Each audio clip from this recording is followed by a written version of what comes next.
So మీకు తరచూ 888 Angel number కనిపిస్తుంది. చాలామంది నాకు పెడుతున్నారు, సార్ నాకు 888 కనబడతా ఉంది, 777 కనబడుతుంది, 555 కనబడుతుంది. 8 అనేది అష్టలక్ష్ములు. నా భాష చెప్పాలంటే 8 అంటే money is coming, more and more money is coming.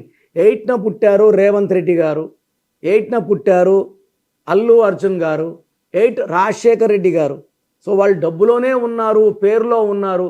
వాళ్ళ ఒక చరిత్ర, వాళ్ళ చరిత్రని మనం తీసేయలేము, మాయ చేయలేము.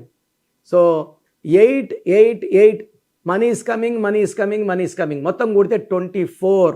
2 చంద్రప్రభావం, 4 24 కుబేర సంఖ్య, మొత్తం కలిస్తే 6 శుక్రుడు. మనం హ్యాపీగా ఎంజాయ్ చేయాలంటే 888 is the best angel number. So మీ పేరులో బలం తెలుసుకోవాలనుకుంటున్నారా? మీ full name, calling name, date of birth. నా పర్సనల్ వాట్సాప్ నంబర్ 9951197198 9951197198కి వాట్సాప్ చేసిన, స్క్రీన్లో ఉన్న నంబర్స్కి వాట్సాప్ చేసిన 24 అవర్స్ రిప్లై వస్తుంది. మీ పేరు బాగుంటే మీరు లక్కీ. పేరు బాగాలేకపోతే take my appointment and meet me personally.